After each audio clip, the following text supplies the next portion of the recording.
Hey, good evening, ladies and gentlemen, and welcome to the one and the only Rum Boys Fantasy Network. As always, it's your boy, the host of the evening, Rum Boys Robbie, aka the Admiral. And as always, I am joined by my very loyal, my very esteemed co-host, my colleague. Ladies and gentlemen, give it up. You already know who he is. Give me my name! Give me my name! Scot-free! What's good, bro? Hey, man, you know what I'm saying? Kind of looking forward to washing that week 3 taste out my mouth. Pause. You know what I'm saying? That motherfucking was kind of, it wasn't as bad injury-wise as week 1, but like, yo, it hit me hard. Like this week hit my teams hard. Last week I dodged all the bullets. This week it was like little things, like just like little things. Like if I did this here, then I would have been fine. If I did this there, like I would have been fine. Yeah. You would say I might have got cute in a couple situations. Yeah, I got cute in a couple situations. Yeah. My dumb ass accidentally left Julio in one of my leagues. I almost won that league. I lost it by 2 points. But it could have been the difference of switching someone out for Julio. I switched one fucking person. The only other person I think I had was like T. Higgins, and like we already know how that fucking would have went. So yeah. I mean, yeah. Yo, listen, man. We've been talking all day.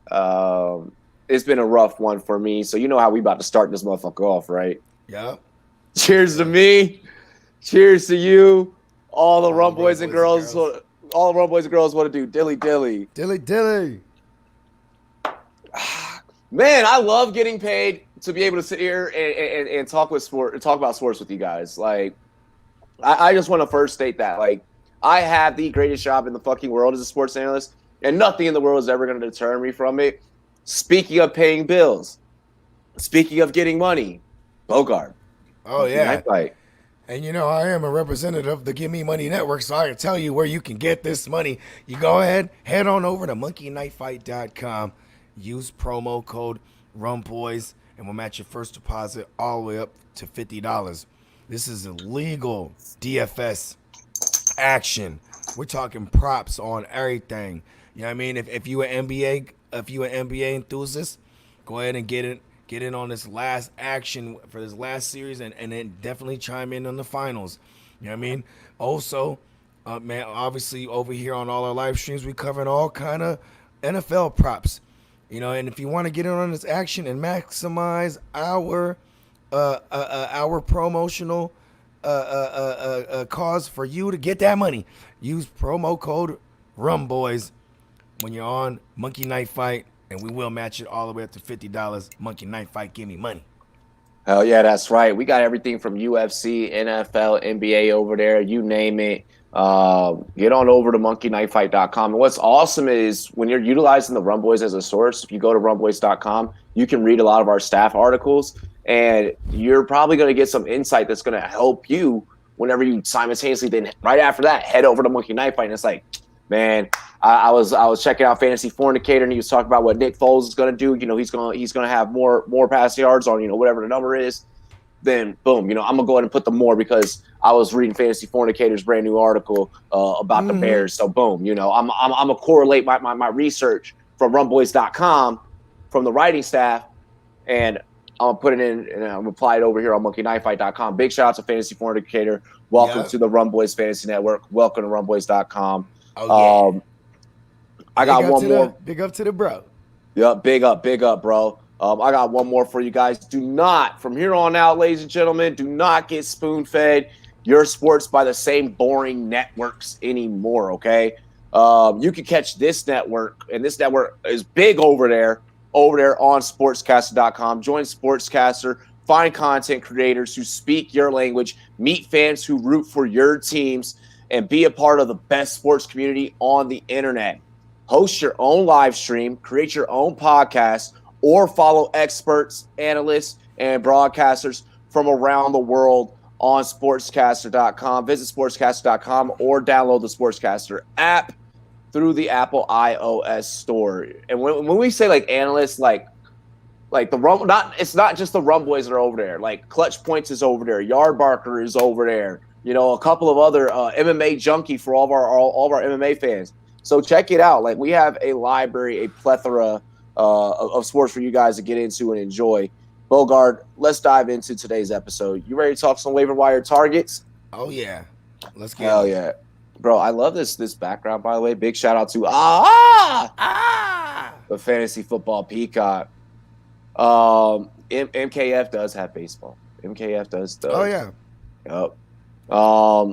Let's go ahead. Let's dive right in. We're going to start off with the running backs, bro. Running back injuries: Chris Carson, Jerick McKinnon, and Tariq Cohen. Tariq Cohen's is I mean, the way it looked, and I'll be honest with you, I didn't really check in, follow through if they released what exactly it was, but I know it's season ending. You know what I mean? Yeah, dude, it was bad, man. He's a little guy too. Big up to him. He just got his contract extension, so he at least got a bag.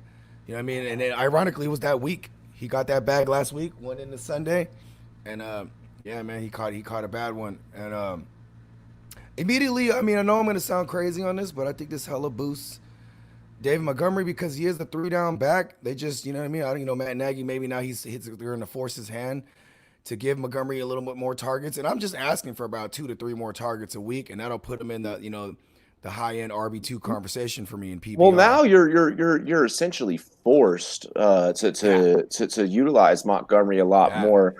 Cowgirl Cowgirl I know. I see, or Cowgirl K. I'm sorry, it's Cowgirl K. I read the L as a sorry. What's good? Thank you for joining us here on our Sportscaster broadcast. I see you, Miles. Sportscaster, if you guys got fantasy football questions, I'm gonna try and just make sure I keep conscious of clicking between the two. And I'm gonna take you guys' questions as well. I'm gonna make sure I get a little bit better on that, a little bit more. He's working hard. Yeah, Matt Nagy did confirm toward ACL. I did get that on Twitter today. While I was on the phone with fucking tech support for Xfinity Mobile. Xfinity, take my money. Right, please. That's all they do. So with this situation with Jerick McKinnon, it makes Jeff Wilson Jr. that much more valuable until the other guys come back. And Jeff Wilson Jr., let's go back to the time machine, 2018 with Nick Mullins under center. You know what I'm saying? As their signal caller, he was a 3-down back because it was the same thing. Mostert was hurt, Breida was hurt. They didn't have McKinnon yet or Coleman, so he's fit the bill before, and this allows them to rest up Mostert, and Coleman's on the IR already. You know what I mean? So, and we told y'all to run out and grab him up last week. Yeah, we did mention we did mention Wilson Jr. last week. For those of you that have been longtime faithful followers of the Run Boys, like we're talking like all the way dating back to last year, that me and Ty Boogie, we have mentioned Jeff Wilson Jr. as a guy that you should go out and get. This name has came up now waiver wire wise 2 years in a row, and I love when names pop up that are reoccurring. That are reoccurring because you already know that this is someone I can go and get. Yeah, it's not just like hoping there's the opportunities there. He actually knows the system, and he's a perfect example of a system fit. You know what I mean? He's not the most talented, but he just knows the system so well, and that scheme gets running backs into open space with that zone run scheme. The goal line touches. I mean, when all the backs are healthy, this is a guy that sneaks in. Yeah, that'll sneak in and take a couple of touchdowns from your Colemans, your McKinnon's, Breida's. Back then it was Breida. Now it's they actually brought up a new I can't remember the practice squad. Raheem Mostert. Damn, I fucking really forgot Mostert. Holy shit. Yeah, Mostert on the beat, ho. Yep. Damn, I need more beer. We just get warmed up. You know what I mean? Exactly. But no, so I mean, I would go out and I'd pick up Jeff Wilson Jr. even if I'm not a victim of losing McKinnon or losing any of the other 49ers backs. I would have him, just because. I mean, I know that he's going to get touchdowns. I know that he's going to pound the rock in for TDs. And the reason why we had specifically placed him as the first name to talk about is because he could be a thing for a cool minute. You know what I mean? Obviously, Carlos Hyde, but a lot of people rush to the waiver wire. They're spending their fab on him, especially if you're a Chris Carson owner. But They said it's a 1 to 2 week thing because they have Carlos Hyde. I think they'll go the full 2 weeks, let Chris Carson get right. And these next 2 weeks, the matchups are phenomenal for Carlos Hyde to eat. So, you know what I mean? But also then next on the list, we got Travis Homer because they throw a lot and he's going to be the pass catching back. Carlos Hyde, he in his career averages negative yards after the catch. That's pretty pathetic, but because that's not his bag. You know what I mean? So Travis Homer in a deeper leagues, you know what I mean? He might not be a bad ad either, but I'm definitely trying to grab a hold of JWJ or Carlos Hyde. Okay, I like it. Travis Homer, I like in the pass catching situation. For Homer. Ball. Yeah, their identity is throwing the ball right now. It's let Russ cook. Now with Carlos Hyde, I think that's where I'm like, I mean, with Carson being out, I suspect that Hyde will be the primary guy. I think that he will. I would say. I mean, Rashad Penny's still not back, so. Yeah, so, I mean, but with Hyde, what didn't you say? Like it's like what, another 1 or 2 weeks or something like that? Yeah. So Hyde, I mean, Chris Carson, they diagnosed him with a light knee sprain. Mm-hmm. Yep. So correct. And, anyone who knows what a sprain is, that's a lightweight tear. So I don't think they say he could play this week, but that's just coach speak straight up. You know what I mean? They're gonna rest him. I hope that as a Chris Carson rosterer. I hope they rest him for the 2 weeks. You know what I mean? Even though I need him to come through, I'd rather have him for the stretch than, you know what I mean? And Carlos Hyde, and this could open the doors for Carlos Hyde actually eating into that timeshare more when Chris Carson comes back, and at least until Rashad Penny comes back. And then maybe that might be a whole clusterfuck, you know what I mean, backfield to try to figure out week to week. But right now, while people are going down, Carlos Hyde is a play against Miami. I like that. I like that. Okay, so priority wise, I'd probably go Hyde over Homer. Yeah, for sure. It's going to depend on how deep you guys' leagues are personally. Yeah. This is one of those I recommend to utilize the resources presented. Utilize your Instagram, your Twitter, our Discord channel that's in the description section.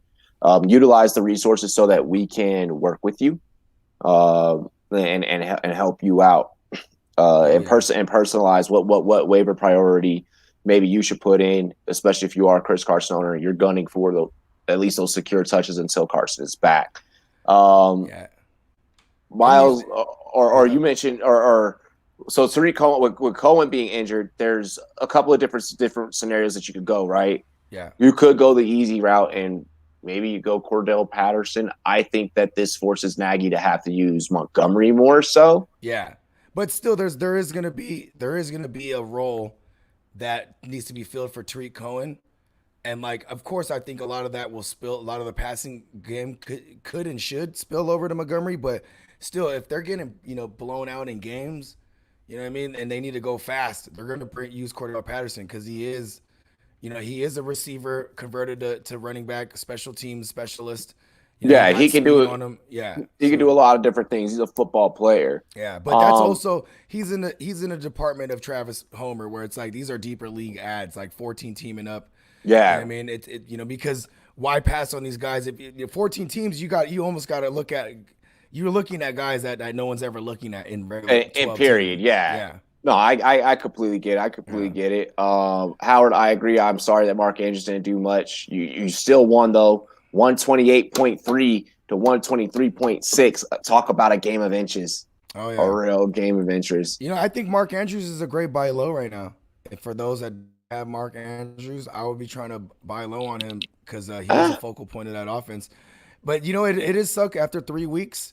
Him and there's another notable name. Him and Darren Waller. I feel like sell high on that for as many people in fantasy football that are tight and needy. Like if you got Mark Andrews and you got someone like else in your back pocket like a Jonnu or something, like a that's a good point too. Oh yeah. Yeah, I sell high on Andrews and I try and bulk up my roster with something else there. The reason I say buy low, if you don't say you have like a Hayden Hurst or something, you're not really satisfied right now. I would try to buy low on Andrews because I would. Oh shit, Howard. But also, what's crazy is right now Andrews is actually outside of the top 10 at the tight end position, which is kind of right now. Yeah. So yeah, maybe if you're low. looking, yeah, maybe you can. That I can flip flop either way. Yeah. Yeah, Minshew was a bust this previous week. Oh yeah. Let's keep it. I'm going back to the Minshew well though. Yeah, He's playing the Bungles. Yeah, I'm not stressing that one. Going back though to this waiver wire situation though, in regards to Tariq Cohen, I like what you said about Patterson, how some of that workload could shift there, and he is a guy that can really boom more so than the bust with Cohen not being there, him having more volume touches. I would go maybe a different direction, and you're gonna like one of the directions here. Actually, I think you're gonna appreciate both directions, but you're gonna really like one more than the other. Miles Gaskin, which you have written down, but then this one here, Rex Burkhead. I think that people are gonna be overlooking Burkhead because of how often they have been burned by Burkhead before. So I think that's what's gonna happen in regards to that situation. So maybe you can go for a Burkhead. If Gaskin is still available to you, I doubt that he's going to be available to you because he's been a waiver wire in the conversation for a hot minute for the past 2 weeks, and I don't really necessarily buy into his talent really, but I mean 27 touches is something notable to pay attention to, and he is Absolutely. also so I mean, but that's why I have him above Rex Burkhead, and the reason I only have him above Rex Burkhead in priorities because any given moment James White can come back. Exactly. But even if he comes back this week, it might be too late to be figured into the game plan against the Chiefs. And you're going to want the running back that's a pass catcher in this matchup, and that is Burkhead. I mean, if you look at last week, but basically we know James White, it's Burkhead doing the pass catching. Doing the dirty work. Yeah, no, you're correct. You're correct. I feel like you could go either way there. Howard asked thoughts on Mike Davis. I absolutely appreciate Mike Davis, what he's going to be doing for the time, and I don't think that last week in week 3 was a fluke. I think he's going to maintain that volume. He's going to maintain that. If you have Mike Davis, you're happy about that. If you have Mike Davis and you are in a situation where you do not need Mike Davis, and this is a really easy trade scenario for you, there is a person that has CMC. You can try and vulture some real talent off their roster by giving them the handcuff for the next couple of weeks and really bulking up your roster with some maybe a little bit more diverse talent. Oh yeah, and definitely, he was on the show last week. We're telling everybody to get Mike Davis because also Mike Davis is another one of those names like a Carlos Hyde or even a Jefferson Jr. where this name has popped up reoccurring, the past couple years. Mike Davis did his thing with Seattle when Chris Carson was hurt before. This is correct. Yeah, and now he's there behind CMC, and the way they run it, the CMC gets everything. So with no CMC, it's all Mike Davis. It's mostly through the air because you could always assume there's going to be a negative game script for them. They actually got Arizona this week. Mm-hmm. So, yeah, Mike Davis is in play again. You know what I mean? Yep. I mean, obviously he's a volume play, and he's, I'd say he's a better than average running back. I mean, that's why he has a job behind CMC. You know what I mean? Exactly. The QC, we're going to get into Godwin. TTTV, sorry about a Drew Sample. I went out and I had to play him in a couple of leagues as well. Yeah. So I understand. I mean, here's the thing, man. Drew Sample he only got one target. That was strange to me. And then obviously the big target that they used in the red zone was T. Higgins instead of, and and both of them were in play. We said both of them were in play, and it's unfortunate. But I'm not getting rid of Drew Sample yet. Obviously if you have Drew Sample, maybe if there's Dalton Schultz, who we will talk about, maybe you drop him for Dalton Schultz. Ironically, we're telling people drop Dalton Schultz for Drew Sample last week, but I mean, this is just what it is. Week to week, we're going to try to give you guys our best analysis, our best perspective, our best analysis. And we're actually doing these things that we say. So, we feel your pain and we feel your joy all at the same time. All at the same time. Let's dive in though to wide receiver. Wide receiver injuries. Chris Godwin, who QC was asking about in the chat. Deontay Juice Johnson. Yep, he got a concussion. Yep. Let's see, 12 gauge.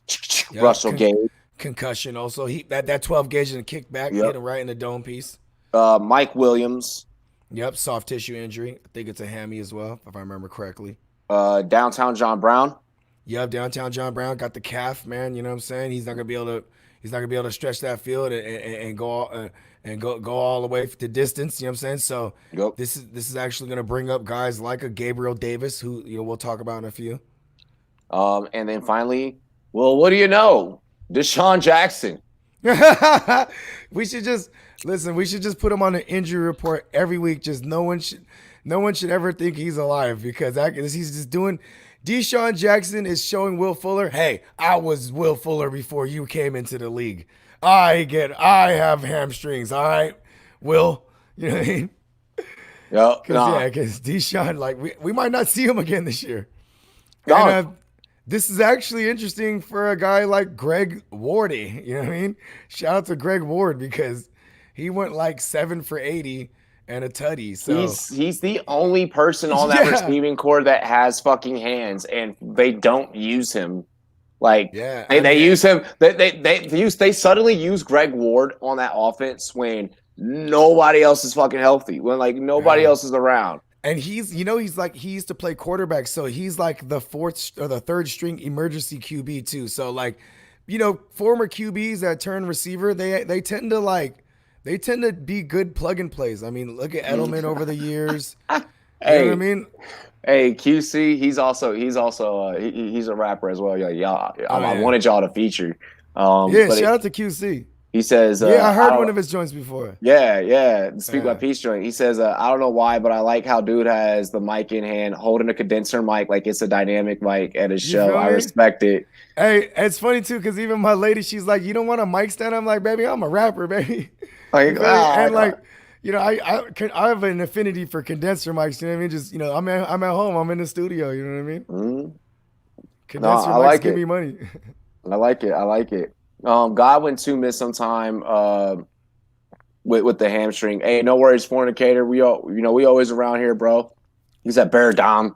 Yeah, Bear Down. Big shout out to our brand new Bears writer, bro. Welcome to the team, dog. I pushed a tweet out for you. Well, I pushed your tweet out.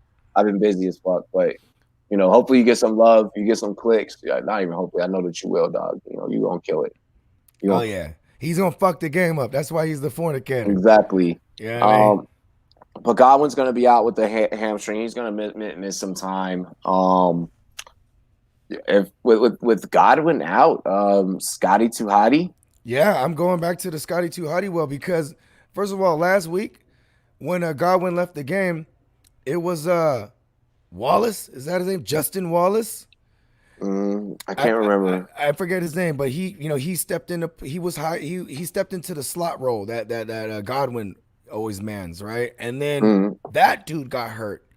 So now it's really like the only trustworthy person that we've seen so far in the small Brady era. We knew that Brady was gonna find the white guy. The white slot receiver. So I mean, it was only a matter of time. So Scotty Tuhati, waiver wire pickup. Okay, that one's easy. Rockout asks, would you trade Joe Mixon for DJ Johnson, DJ Moore, DJ Chark?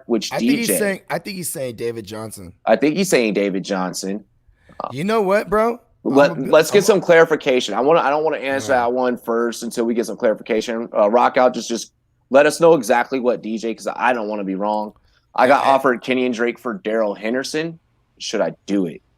I would do that because Darrell Henderson, like, I'm not buying into it. I'm prepared to be wrong about Darrell Henderson, but here's the one thing: is like Kenyon Drake.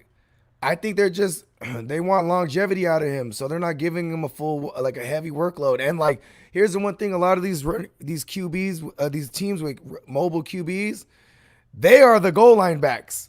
You know what I mean? And we've been seeing that with Drake. Their goal line back is Kyler Wren. Kyler Murray, yeah. You know what I mean? Same thing over there in New England. Same thing over there in and Buffalo. They want to. And they want to pass the ball. They want to stretch that motherfucker. Like they're using the hell out of D-Hop. There's actually another receiver there that we're going to talk about. A guy that I actually got the opportunity to interview. Shout out to the homie Andy Isabella. Yep. I've so been waiting for your fantasy production, and it's here. And I'm so sorry for being the guy on this show. Like, I have a deep apology that I have to first give out to the homie and Isabella. All right. First off, with the Kenyon Drake trade, Bogart saying he would do it. I wouldn't do it. I'd probably try to sell Drake for someone a little bit better or more stable. Oh, wait a second. Because I know I could get away with it. He's selling Drake or he's bringing in Drake? Because he's like, I got offered Drake for Daryl Henderson. Yeah, that's what I'm saying. I might do that. Oh, yeah, do that. Oh, yeah. If you're getting Drake, Meth Hendrickson, definitely do it, Meth. Henderson, Daryl Henderson's the guy that you picked up off the waiver, or maybe you drafted in double-digit rounds, and then Drake is a highly touted guy. Can you remember the movie? Can you remember the movie that this dude's avatar is? I can't fucking remember the movie. Oh man, bro. He's dressed in the freaking bodysuit. He's about to murder someone. Damn. Oh my gosh. Damn, bro. Hey, you know what? Drop us a comment and let us know. Tell us what your avatar is. Crazy. Yeah, we need to know what that is. I know what that is, but I don't know what it is. I know exactly what movie. Oh my gosh, that scene is freaking infamous. Like, that scene is huge, bro. Oh, that's gonna haunt me. Rockout says that it was David Johnson. Yeah, I mean, here's the thing, man. Joe Mixon, dang, it sucks but this is the week he has a good matchup. Finally, this is the first week he's not playing a top 5 run defense.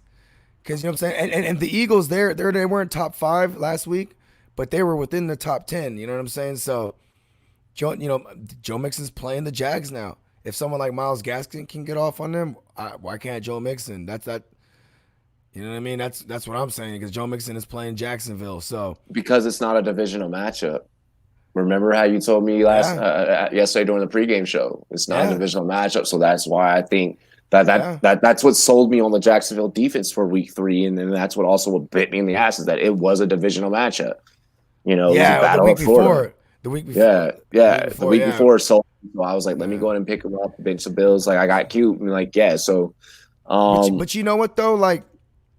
I DJ, feel like, if you want to start looking ahead, DJ's schedule gets crazy like soft. That's what I'm saying. I feel he's like only been getting like X amount of carries, like 11, 12 carries on the ground every game. Like, you know what I mean? That's because Bill O'Brien doesn't know what the fuck he's doing, bro. Yeah, and like Joe Mixon has still been getting 20 touches a game. I think I'm keeping Mixon there. I'm keeping Mixon there, and I can't believe those words are coming out of my mouth. Yeah, because you don't like Mixon. If Mike Thomas gets back in against Detroit, should I start him? I'm personally going to say yes, because Drew Brees has desperately missed that man. Like he needs the big body receiver. He needs Frankenstein. He needs can't guard Mike. Yeah. So yes, I'm firing up, because Brees is gonna be like, I'm just gonna keep feeding you until something happens to you. Yeah. Like, I'll be completely honest. That's gonna be their approach. They have no other game plan. Like, Michael Thomas is not thrown in as a decoy ever on that offense. No, because he's he's predominantly out of the slot too. So, and everyone that's seen the small 2-week sample size with no Mike Thomas, with no Frankenstein over there, you know, Drew Brees don't look good even in his short passes. Like, Mike Thomas compensates, and I mean, he's been there the last couple of years, so no one's ever questioned if Drew Brees lost his arm talent or not. You know what I mean? Yeah, no, I agree. I'm firing up MT in that situation. Should I try and get Gallup and Lockett for Dak, or should I try and get Gallup and Lockett for Dak? So he would be Dak is exiting Howard's team. Yeah, so it's essentially, because Gallup is essentially like kind of boomer bust. So you're essentially doing Lockett plus extra for Dak, right? So to bring in Lockett, I'm not mad at that. I would want to know what QB you got. Like, if you have like a Burrow or someone or like maybe a Matt Ryan somehow like as your backup, I'm all for that, because I mean, there's one thing with Dak is there's still situations where he's going to move the ball all over the field and Zeke punches it in. You know what I mean? And you know what I mean? Because, it was kind of an aberration for him have 3 rushing touchdowns the other day. You know what I mean? I like the idea. I like the idea of having more offense because there are QBs you know what he said. So he has Russell Wilson as his other QB. Oh shit! Yeah, I'm doing that. Yeah, Howard, if you have Russell Wilson as your other QB, you want the stack. You want that. Yeah. You want that marriage. Especially getting deeper. I might even let him keep. If you start with trying to get the 2-for-1, and if he doesn't, see if you can get someone else instead of Gallup, and then sell him on. Listen, now you can stack Dak with Gallup, bro. You know what I mean? Yep. Yeah. Exactly. Yeah. I want you to keep. Yeah. I want you to try and keep Lockett. If you have Russell Wilson, I want you. No, he's trying to bring over Lockett. Oh, he's trying. Oh, yeah. Or yeah. I want you to get Lockett if you have Russell Wilson.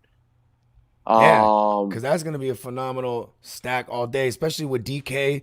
The way he's built, he's always going to draw the best cornerback on the opposing defense. You know what I mean? Yeah. And Extreme Kane, you need to submit it, bro. You need to go into the website and submit it. I gave you your credentials today. Should I get the Broncos defense on my lineup? By the way, the Broncos are facing the Jets. The Jets. Yeah, we know that. Yeah, we know that. Yeah. Yes, you should. It's the goddamn Jets. Yeah, I mean, and I would say this: if the Los Angeles Rams, they had just played the Bills. So a lot of people might have dropped the Rams because the way the Bills have been on fire. Mm-hmm. Look if the Rams is available because they play the Giants this week, and then the following week they have another soft matchup. So you'll be covered for 2 weeks. You know what I mean? Yeah. But yes, and if not, then your next fallback is claim the Broncos after the fact. Try to get the Rams though.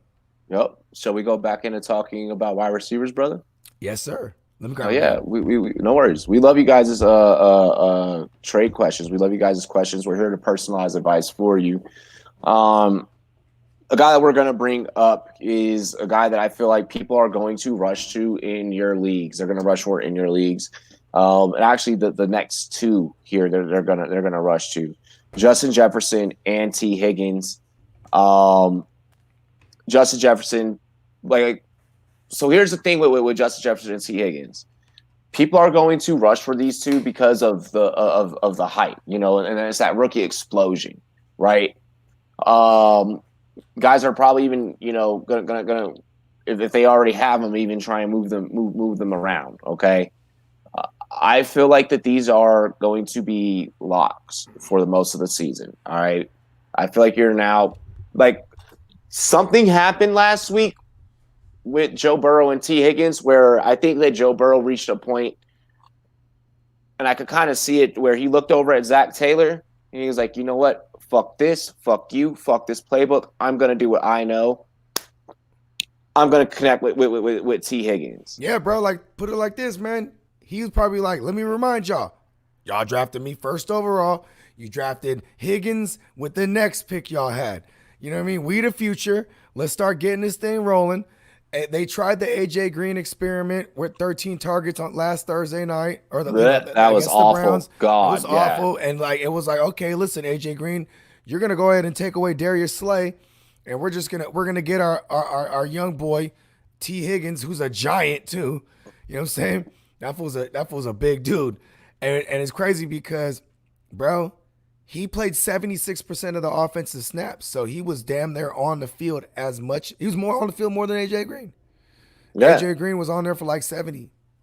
So it's I think we can expect that moving forward. You know what I mean? And then you have an immediate soft matchup against the Jacksonville Jaguars. So exactly.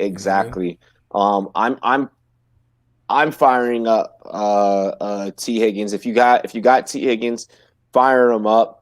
I like the idea of Justin Jefferson though, because that's why I have him number one, is because they need more help than Thielen.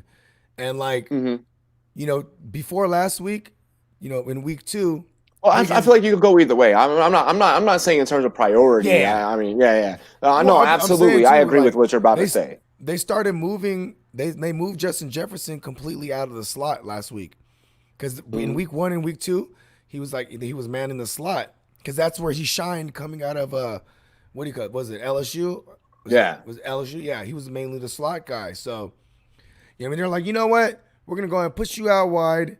You know what I'm saying? And Yeah, he earned his keep, man. You know what I'm saying? 7 for 170, something like that. With a tug.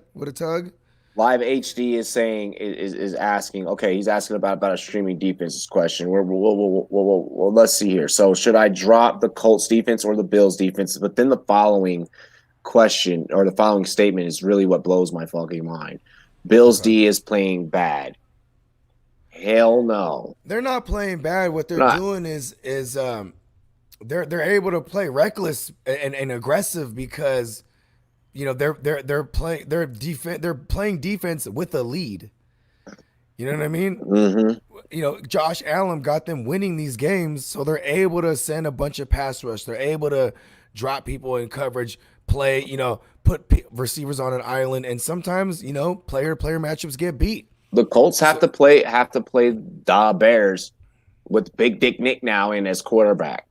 Here's the thing too with the Colts, very interesting because this is probably going to be their first challenge on offense because they played the Jags, they played it was the Jags, then the Titans, right? When I got that right? No, it was the Jags. Was it the Titans? And then they played the Jets. I forget. Yeah, we know they played the Jets. I can't remember week 2. Was it the Chargers? No, it wasn't the Chargers. I'm going crazy now. But right now, statistically, right now the Colts as Jags, a whole, Vikings, Jets. Jags, Vikings, Jets, right? So they're the number 1 run defense right now statistically. So, and this is going to be their first challenge against Nick Foles and company because they might not got too much film on how this Chicago Bears Nick Foles offense is ran. You know what I mean? But then also too, it's going to be interesting because you got Frank Reich over there, head coach of the Colts, worked with John DeFilippo, who's the offensive coordinator, you know what I'm saying, for Nick Foles, and also was the offensive coordinator for Nick Foles when they won the Super Bowl. So Frank Reich is very familiar on, the weaknesses and strengths of a Nick Foles. And it ain't nothing for him to relay that shit to his defense. So I like the Colts in this. You know what I mean? I'm not getting off that. Plus the Bills. I'm gonna hang on to the Bills defense until I need to. The Bills are playing the Raiders. I am not. Who in the fuck is scared of the Raiders on offense? They you know what I mean? Mm-mm. They beat the Carolina Panthers, and then they beat a Drew Brees on the road with no Michael Thomas. I'm not. And then they got smashed by a Cam Newton-led New England Patriots, and they looked bad. I'm talking about the Raiders did not look good. You know what I mean? So I'm firing up the Bills in that one. If I had to choose, I'm doing that. But exactly, that's what I'm saying. That's what I'm saying. If you're gonna look to pick up a defense and you're gonna look to drop one to pick up another one, drop the Colts in that scenario. Keep the Bills. I would keep the Bills, and then I would drop the Colts, and then you're gonna pick up who's playing the Jets. If the Rams it's the Broncos, but the Rams are Broncos. The Rams are the ones because they're playing the Giants. Yeah, they're playing the Giants, and the Rams defense is good. The Broncos defense is not great, but they're playing the Jets, so do you know what I mean? Exactly. But, yeah. I wouldn't even if the Rams are available to me, I'm not gonna chance shovel face Sam Darnold actually pulling something off against the fucking Broncos because both teams are 0-3, so both teams are someone's has to go. Someone's going 0-4, or they're tying that thing up. Exactly. Yeah. Should I pick up Lazard or Jefferson? Ask Rock out, and we're now back into our wide receiver talk. Are you the Devontae Adams owner? Because then I would feel like it's that's even much better to have self-explanatory. Lazard. Yeah, but Justin Jefferson though, I would rather have Justin Jefferson. He has long-standing value because eventually Adams is going to come back, and Aaron Rodgers, he has the most gigantic eyeballs in the game, and he only has those gigantic eyeballs for Devontae Adams and Aaron Jones. But when they're not there, then he spreads the ball around. I mean, for God's sakes, it was Lazard and then that tight end, Tongolo or fuck starts with a T, man. I forget. It's a Samoan name. Yeah, I can't say it. I'm not gonna try. Tungavala or but no, I know. I would go Jefferson. If I'm the Adams owner, yes, it's self-explanatory for me to go Lazard. Because that's just a quick, easy, boom, boom type of move. But even I like Justin Jefferson because I think Kirk woke up this past weekend and was like, "Oh shit! Like I'm really about to die out here." yeah. I think he woke up and he was like, "I really do need a deep threat. I really do need a Stephon Diggs." I think that the Minnesota Vikings woke up and they realized, "Oh shit! We do need a deep threat. We do need someone that can stretch the field." And Justin Jefferson can be the guy, and Justin Jefferson is clearly ready to be the guy. I think this kid's going to be big time. I enjoy watching this kid play. I enjoy watching him play back at LSU. And if anybody remembers too, the reason why he came on slowly, you know what I mean? He wasn't, because he should have walked into a role immediately week 1, but because they didn't know what the fuck they were doing. But also he tested for COVID or right before camp, so he missed like a good majority of camp. And then, Zimmer and Gary Kubiak, they're old school. So they're like, all right, bro, you're starting from the team threes. Like, he was running with the threes. He started running with the twos. And then now he made his way onto the field, starting out wide. And that's an important role in that offense. So, absolutely. Yeah. Let's see here. Extreme Kane asks, what do I do with John Brown? We need more reports surrounding John Brown. Here's the thing with John Brown. He has a calf injury. Yeah. And he also, unfortunately, has a sickle cell trait. So if this is a 2-week injury, it might be 4 weeks. What I'm hearing is that it doesn't carry. It's not. There's not like an exact like injury like designation. So like yeah.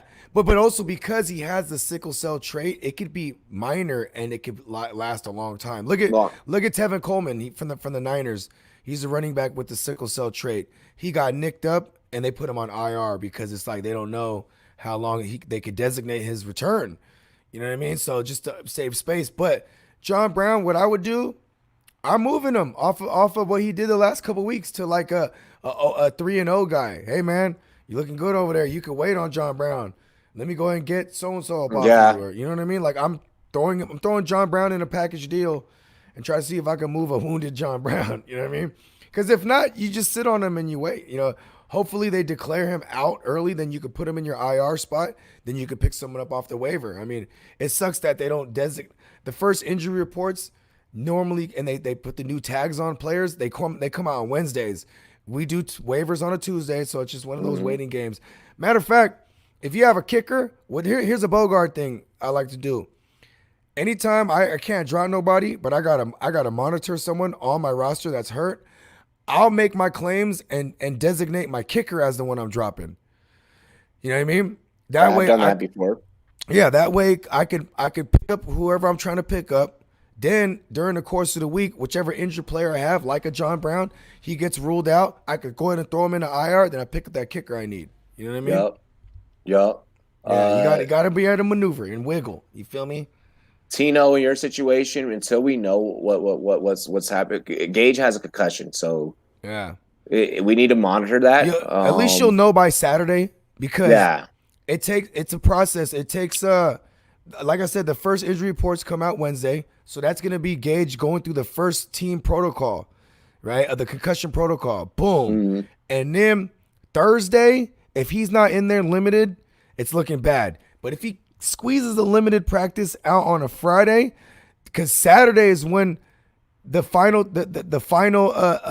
protocol, and that's where they send the team neurologist. I mean the league neurologist, and they clear the player.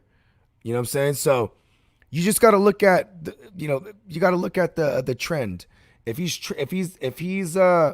practicing in a limited fashion by the end of this week, he should be trending he should be trending in the right direction. But just they're playing the Packers. I mean, on a Monday. So Monday. So that means the Sunday. No, so instead of Saturday, it's going to be the Sunday when they it's going to be that Sunday when he gets to see the league neurologist. You know what I mean? Your safest bet is to play Watkins over him, because they'll be playing Both matchups are going to be shootouts.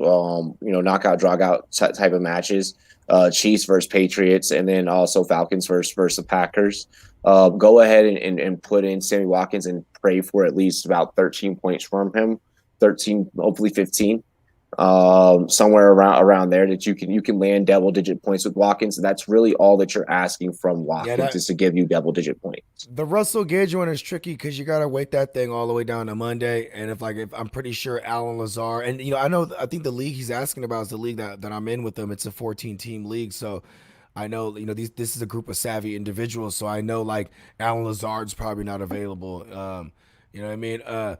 Marquez Valdez-Scantling even, and I don't think anyone's going to want to try that. Yeah, after he put up a big old goose egg, you know what I mean? But yeah, man, because you want a piece of that matchup, I'll tell you that much. And like, I'm excited to have Hayden Hurst on a Monday with the possibility of no Julio or Russell Gage. You know what I mean? It's just gonna, it's gonna be absolutely. Let's continue down this wide receiver list, though. I want to make sure we get to this. Everyone's like, yo, I got questions. And everybody remember tomorrow's Q&A. It's 100% answering all y'all questions. You know what I mean? Yep. And there'll be more clarity after you guys make your waiver wire acquisitions. You know what I mean? Exactly. We can give you a lot more clarity when we get to these waivers. Brandon Ayuk, I like the way they're using Ayuk in a lot of different manners. They're using him like they use Debo, and Debo's probably going to be designated to come back week 5. It's a short-term IR, so he'll probably be removed off the IR this week, and he'll probably be practicing limited. But that's only gonna mean because they're trying to get him work him slowly back in. Yeah, and like by week 5, if that, especially if Ayuk is doing well, they could probably wait it out. Like, everybody remembers that Debo was supposed to be ready week 1 and he had a setback, and then all of a sudden he's on IR. So when they say week 5, I'm still skeptical. That's why Brandon Ayuk is on this he's on this list. You know what I mean? I agree. Andy Isabella, we kind of touched on that earlier. I'm just going to, with that one, I'm just going to say, go get you some Andy Isabella. Yeah, because I don't think Christian Kirk, he's just not working out. And at the same time, he's hurt. So yeah, he's hurt. Yeah, and he got a soft tissue injury joint. So, I mean, maybe another week he's not there. This Andy Isabella thing could work. And Andy Isabella is a lot. I think what they're figuring out is, oh, shit, you're faster. Yeah. You're faster than a lot of the guys that we have. And I like how they used him in the red zone. Like, both of his touchdowns, they weren't like, big bombs. They were, they were within the 20. And, it was just he ran around. Homie's got hands. Yeah, homie's got hands.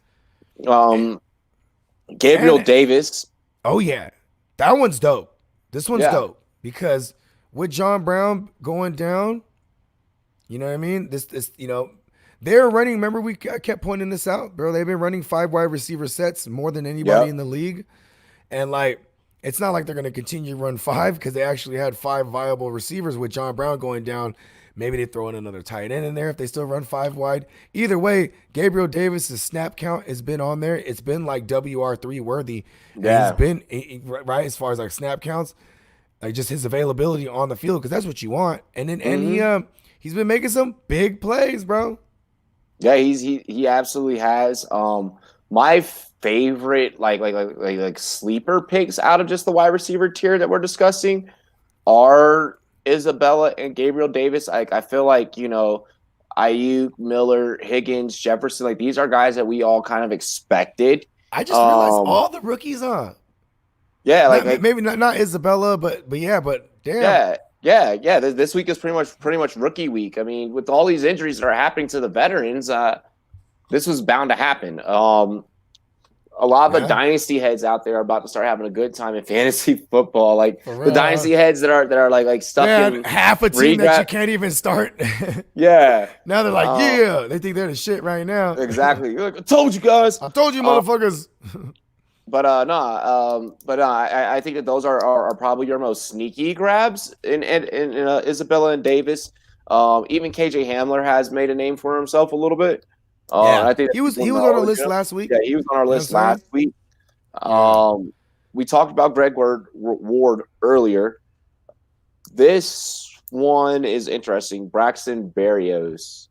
Yeah, this one's really interesting because the last 2 weeks he was within the top 24 finishes in the past 2 weeks. It's kind of crazy. Well, He is like what? He is the garbage time man right now. okay, so Him. Rams defense isn't available. Yeah, go Denver. Go Denver. Then go Denver. I still like Buffalo. If he's the one who went Buffalo, right? I still like Buffalo against the Raiders. I still like that too, but I mean, if he's one, if his focus is having the softest matchup possible, then for sure.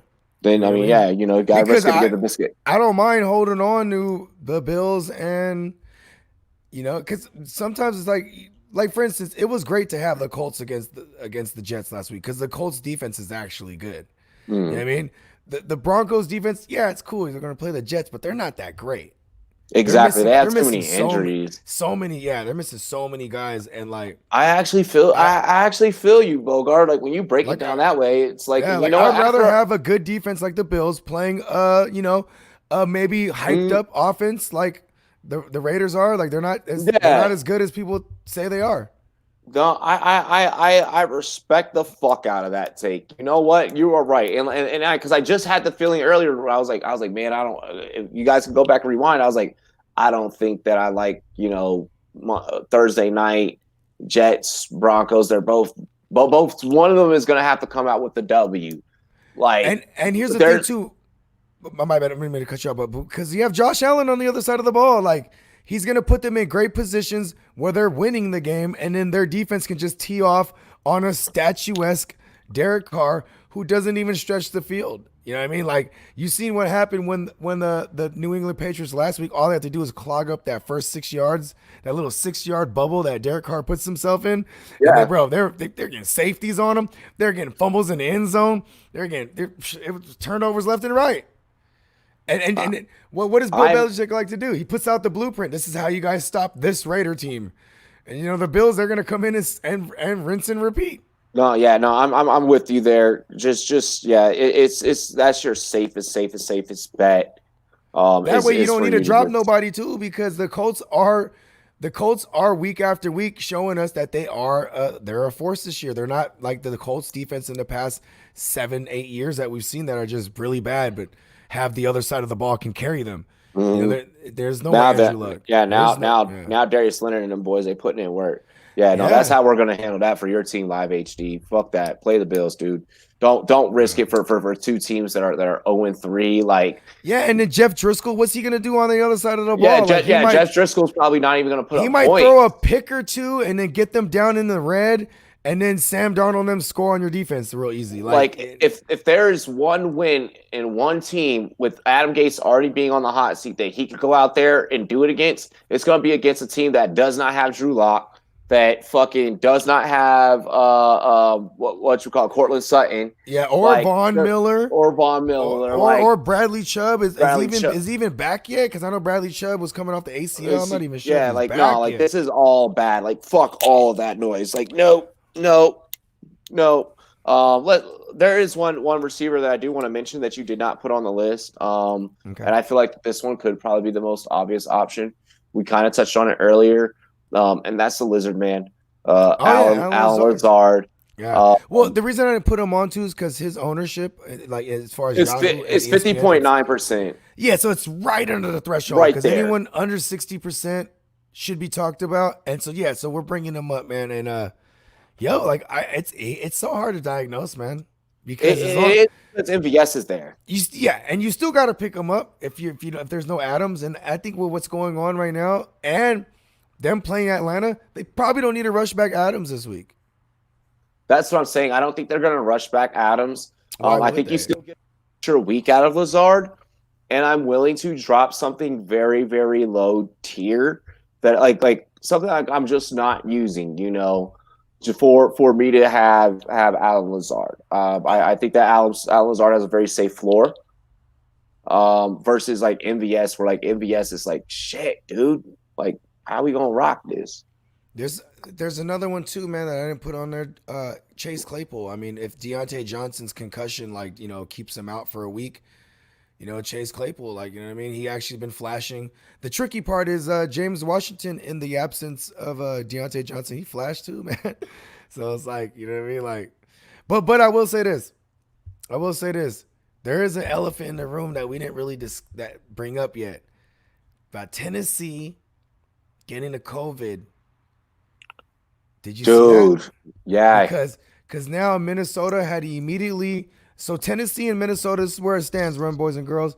Both these organizations, they shut down personal like in-person like meetings. Everything shut down till Saturday because everyone's getting tested right now because Tennessee played the Vikings last week, right? Bro. So now, you got Minnesota's about to play the Texans and you got Tennessee's about to play the Steelers. They have this new clause, and a shout out to Miles Peacock. He was like, there's a next man up clause. It's really going to be the entire fucking team it's going to look like goddamn JUCO football. Yeah. You know what I mean? So everyone just XFL, give me money. XFL, give me money. Bro, I'm just saying this is real serious. Like this is happening right now. So like it's like the league needs to get on this right away. Of course, all the NBA guys are like, I told y'all should have been in the bubble, but NFL they were going without a hitch so far, and this is the first one, and it's a significant one. So, we're hoping that there's false positive tests. Right. You know what I mean? Like because this could spread from organization to organization if they don't nip it in the ass right now. You know what I mean? Because then like it can spread to the Steelers with Tennessee playing the Steelers, and then Minnesota playing the Texans. It can spread to the Texans. Then all of a sudden, all these divisions, it can get ugly. You shut football down. I'm drop kicking someone in the fucking teeth. Bro, I'm mad at Kirk Cousins right now because Kirk Cousins was in that game and he was talking about, listen, if I die, I die. Bro, it's like, and then Kirk. This shit pisses me off because like an IDP, bro. I was literally setting up to go get Earl Thomas. I now have. I mean, I can still do it, but like I don't know if I want to do it without him officially. What's the talks with him? Right he's now? Supposed to be going to meet with the Texans. Oh, he's a Texas boy too. Okay. Wow. Yeah, he's supposed to be He was literally supposed to be meeting with the fucking Texans, and they had to cancel his goddamn workout because of the goddamn COVID-19 concerns. Yeah. Whoa, shit. Fuck it, Earl Thomas, come to my Niners. Bro. For cheap. We got $7 for you. Bro, like, and then the officiating crew that worked that game last week, now that officiating crew, they're going to be quarantined. Yeah. So we're going to have replacement refs for those fucks that officiated that game last week between the Titans. It might even be a fucking referee that it all started with. Because remember 2 weeks ago, the president of officiating, he got COVID. Exactly. And that's what I'm thinking that's going to happen, bro. Like, dude, do you realize how sick my defense would have been if I was able to get fucking Earl Thomas off of waivers, dog? Yeah. I mean, Earl Thomas he's a plug and play too. It's like a strong safety, free safety. Those are the types. They're like a running back on offense where you could come through in the middle of the year and get plugged in right away. You know what I mean? Like, yep. Because it's not like the running back needs to know like okay, he's not like he needs to know routes or anything. He's like, listen, hand him the ball, he can run. And then I'm hearing that possibly the game could be moved to Monday.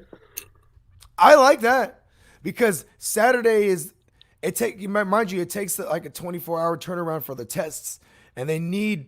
I think they're mandated for 3 clear tests before you could play. So obviously they get the first test today, bang. Then wait a day. Then the next day another test, bang. Then the next day, Friday, they get a test, bang. Saturday they cleared, and then then they move that game to Monday, or maybe they can make it on time on Sunday. Either way, that they're talking about. Moving it to Monday if it really takes like 11 motherfucking starters out the game, because if you have 11 ready to go, they're playing. You feel me? Yeah. Hey yo, fucking Kev is hilarious. Oh, what up, Hart to start Kev. He's mad because I shaded Todd Gurley and I sent him a trade for Gurley. I was like, fine, like I'll give you Emmanuel Sanders and Derek Carr. For Gurley and Michael Thomas, like, oh, shit, he's the one that got Frankenstein in there. Yeah, because bro needs a quarterback, and I'm like, okay, like I'll do it, like that was literally me saying I'll take on your garbage.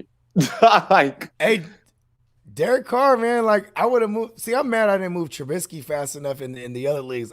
Gemmo actually approached me. In that league, in the office league we're talking about right now, I was like, all right, let's do that. See, you know what I mean? and now he made it to where like I don't want to send him my next best offer. Like I was about to be like, because I already had like fucking 3 different things lined up. Like you know how I do like I treat it like there's tiers. Like, yeah. You know, but like then he just he talks shit about like the trade offer, you know, and it's like, but that's what he's supposed to do. I know. That's what you're supposed to do. But we actually had this conversation yesterday. Now you make it to where it's like now I don't want to make a trade. Like, oh, you want to play hardball? All right. Because he sends me shitty offers. Like him and Jimmo are the worst fucking people. Like when it comes to trades. Fucking assholes, like just complete and total. They're fishing though. That's part of the game. Like, here's the thing: like, if a motherfucker doesn't know me for real, I'll take those trades as an insult.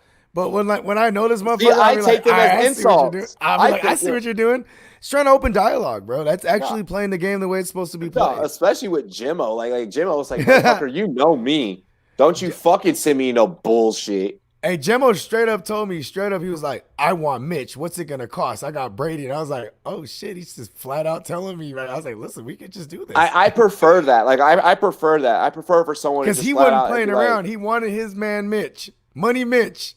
Like, I'm that type of person. Tell me just what you want. Just say what you want.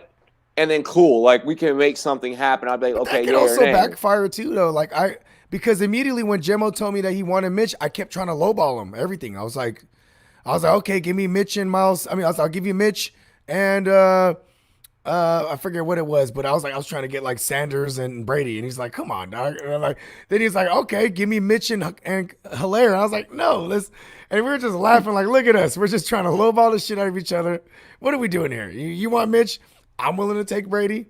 Let's do it. Bro, and it was funny because Brady's numbers weren't far off from Mitch's in the first 2 weeks. But see, what fucks him in that scenario is now you lead me to go to somebody else to make a fucking offer. Because like I don't have a bad team in this league. Like the problem that I really have is that I have to the guys that I have, it's too much. I don't know who the fuck to start with. Like I fucked up. It's a player problem. That's a player problem. Yeah, so I just gotta move the players that I don't want, like the players I legitimately don't want. Like I know that I'm not gonna start. Like I just gotta start getting rid of. Yeah, I sat on Mitch too long in the SBI in the Smokey Bogey Invitational. I done sat on that motherfucker too long. Pause. And I was like, damn, now he's got to get thrown into the woodwork. Or maybe I gotta go find the Nick Foles owner because Nick Foles is rostered. By shout out to Sweetness, and I gotta be like, listen, man, you need to lock that up. You need Trubisky now, bro. And maybe I can get like a flex start out of it or something. I don't know. The person in the office league that has fucking Tyler Higbee is 0-3. So you're trying to get Higgs over there, bro? I'm legitimately because I want Tyler Higbee. Like I legitimately want Tyler Higbee. So like I'm like. Bro, you're 0-3, like I'm 0-3, like you know, let's just talk. But like I have a stronger team than he does, so it's like I'll hook you up. I'll give you we can make even we can make something happen. Sometimes those are the best people to talk to because you guys are in the same boat. Where it's if you're trying to talk, if you're 0-3 and you're trying to talk to someone who's like 3-0, they're gonna be like, listen. That's why I don't like that he just did that shit with the fucking trade. It's like, bro. Like, you're in the same fucking boat, and I just tried to help you, and then you want to try and talk shit for me trying to help you. You said like that makes me not Derek Carr. Yeah, like that makes me not want to help you. Ain't nobody trying to help each other. We're all trying to help ourselves at the same time, be beneficial. Oh no, I'm that type of person. This is war. No, I'm that type of person where I'll look for people. Like I'll look for people where I'm like especially if I am in a position, like I'm in a position where like you know it's like, oh well, it looks like I'm like playoffs are starting to get further and further out of reach for me in that particular league. So I'm like, bro, who the fuck do I want to win? Everybody's in reach right now. Listen, oh yeah. I want to. This is a PSA right here, man. Public service announcement. If you're 0-3, you're still in it. You're still in it. Just don't give up. And matter of fact, I encourage people to keep fighting because don't start quitting now. You're gonna make other motherfuckers get an advantage if you ain't setting your lineup or you're doing some fuck shit already early. Like, don't do that. Fight. Yeah, always fight. Always fight. And remember, if you have a player in your lineup that's a game time decision, remember to remove them for that game time decision. Yeah, I mean that happened to you, right? I mean, that's what happens when you manage like a ton of leagues. Like, you got to start getting into routines. Like, all right, this day is dedicated to setting my lineups, or this day is, you know what I mean? Exactly. You see me, I don't really, unless I have somebody on a Thursday, I'm not thinking about shit till I get down to the Friday, I get the final reports. You know what I mean? Bro, I do that's the problem. I do all of mine right to the T. So like with that one league, like I what it was, like I have Julio in 2 different leagues. I have 2 shares of Julio. So in one league I had made the move and I thought that I was good, and I had forgotten all about the other league because I was like, yeah, like I'm good, like I'm fucking set, Yeah. And it was one of those matchups where like I said, I lost that matchup by like 2 points. Like, it was one of those like I honestly should have fucking won. You gave him the dub. I legitimately gave him the fucking dub, and like he even knew. He was like, so I'm not gonna brag about this, and I was like, why? What's wrong, bro? Like, you beat me. And he was like, dude, I didn't. By the grace of the fantasy gods. Yeah, he was like, you don't make that one mistake. Any player that you put in after, I'm gonna lose, because that's a dynasty league, and that dynasty team, like I have that dynasty team to like be built like with me like the next like 2-3 championships, bro, on like slight work. I mean, shit, win now. That's all I got to say. It don't matter if it's dynasty or redraft or whatever it is. Keep your leagues. Keep your leagues and win now. We're trying to win. We're trying to win. You know what I mean? So, let's talk tight end. Yeah. Dallas Goddard, Jordan Reed were the tight ends that were injured this weekend. Yes. So Dallas Goddard too, man. It was originally a high ankle sprain. It's a possible fractured bone now. So, I mean, that's why we even talked about Greg Ward being an option, because now it's basically going to be Zach Ertz, Sanders, and the miscellaneous Greg Ward with no Deshaun Jackson either. No action for Jackson. So with Goddard going down, if you are a Zach Ertz owner, before I was telling you to try and see if you could move Ertz, now you're not moving Ertz. Yeah. You're hanging on to Ertz, okay?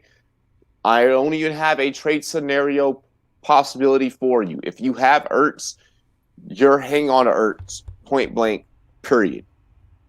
Like there's no other way around it, because there's no other weapon in that offense, and that is the only weapon that is going to eat for you in that offense. Even if Ward really becomes a thing in the receiving core, Ertz is still going to be the top priority. It doesn't even like they're running the ball as effectively anymore in Philly. The run game looks very sloppy. So Ertz is a super high value right now. Hang on to him. Jordan Reed going down, that fucking blows. That sucks. It sucks too, because you know what I mean. He was like, he left the game with a knee injury, came back, then was like, "Oh, I'm the most injury riddled." He's trying to hold his record. He's like, "Listen, I get injured." Yo, he's like, "Hold my beer. Let me show you how to get injured." But I kept telling everyone that, and then I found it super ironic that I didn't find it ironic, because me and Fantasy Stoner, we've been in the fantasy industry around about the same time, Like we came up in this industry. Stoner too. Last Sunday morning, he's like, he's gonna die sooner than later. Yeah, he said his exact words were sooner or later it's gonna happen. I kept saying, especially in the weeks leading up, I was like, yeah, no, I'm not doing Jordan Reed. Yeah, no, I'm not doing Jordan Reed. No. And like everyone was like, yeah, but you're just saying that. It was mainly in the absence of a George Kittle. Of a George Kittle, which, but when I say it, because I'm a Washington fan, people are like, well, you're just saying that because you're a Washington fan. No, but the guy gets hurt like a motherfucker. But then all of a sudden Stoner says, it's like, oh, you jinxed him. No, like I had been telling you guys this throughout the whole week. So this injury doesn't surprise me. It could be Ross Dwelly's season leaves, but George Kittle's coming back. I mean, hopefully, like, here's the thing too, is Ross Dwelly plays on a team twos, so he has rapport with Nick Mullins, you would imagine. So maybe, against this matchup that isn't that scary, I mean, hopefully, he could do the tight end can do better than a Drew Sample did against the Eagles defense because that's who the Niners are playing. But I don't think they rush back a George Kittle. It's one of those matchups they might not need to. You know what I mean? Yeah, you're right. You're right. It is one that they don't need to. But I do think that he personally wants back. And I think the organization knows that, and I think the organization knows to kind of not toy with his emotions in regards to that. So I think that this is the week that Kittle could come back. Like Kittle was pissed that he was missing football last year, or I think the year before, whatever it was. Like he missed a little bit of time last year. Yeah, it was last year. It was like last broken year. Bones and shit. Yeah. He's that type of guy. He's a grinder. He's out there to he's a pro wrestler that plays football. Yeah, essentially he's a pro wrestler that plays football. Like, to be honest with you guys, I love that you brought that up. This game in Santa Clara, I don't see any reason why he doesn't suit up. So that's my only thing about Ross Dwelly. I want to put an asterisk next to Ross Dwelly. If you're a George Kittle owner and you don't have a backup, just go ahead and grab Ross Dwelly just in case. Then you know what I mean. That's kind of self-explanatory. Like, because like in the absence of George Kittle last year, Ross Dwelly was a plug and play.